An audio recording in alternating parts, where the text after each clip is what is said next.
4 happy days bring in another moon. But oh, methinks how slow this old moon wanes. She lingers my desires like to a stepdame or a dowager, long withering out a young man's revenue. 4 days will quickly steep themselves in night, and 4 nights will quickly dream away the time. And then the moon, like to a silver bow, new bent in heaven, shall behold the night of our serenity.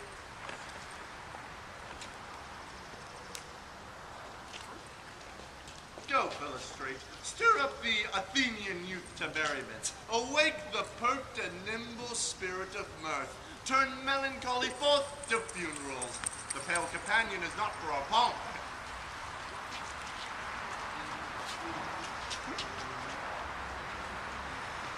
Hippolyta I wound thee with my sword, and one I love doing thee injuries.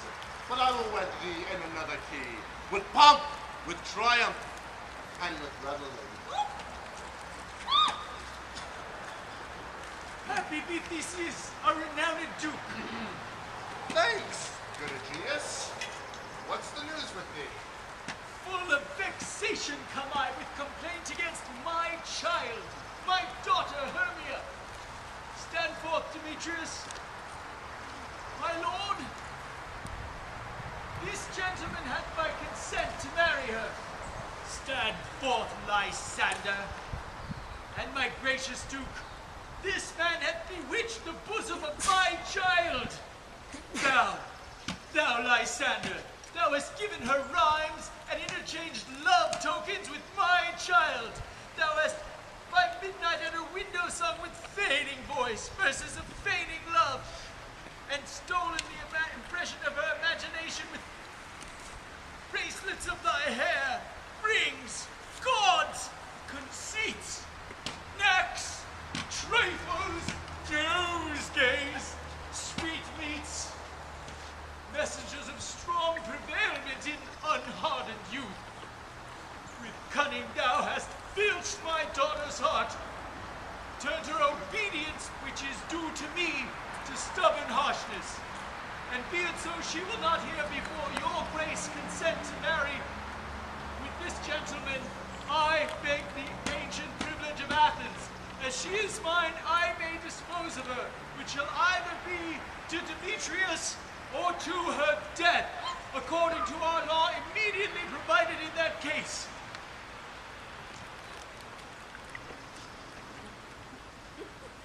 What say you, Hermia? Be advised, fair maid. To you, your father should be as a god, one that composed your beauties, yea, and one to whom you are but as a form in wax, by him imprinted and within his power to leave the figure or disfigure it. Demetrius is a worthy gentleman. So is Lysander. In himself he is, but in this kind wanting your father's voice, the other must be held the worthier. I would my father look but with my eyes. Rather your eyes must with his judgment look. I entreat your grace to pardon me. I know not by what power I am made bold, nor how it may concern my modesty in such a presence here to plead my thoughts. But I beseech your grace that I may know the worst that may befall me in this case if I refuse to wed Demetrius. Either to die the death, Oh, or to abjure forever the society of men. Therefore, fair Hermia, question your desires. Know of your youth, examine well your blood.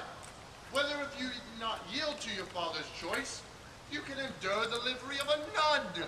For I, to be in shady cloister nude, to live a barren sister all your life, chanting faint hymns to the cold fruitless moon.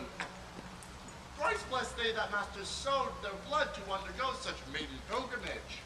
But earthlier happy is the rose to still, than that which withering from the virgin thorn grows, lives, and dies in single blessedness. so will I grow, so live, so die, my lord, ere I will my virgin patent up unto his lordship, whose unwished yoke my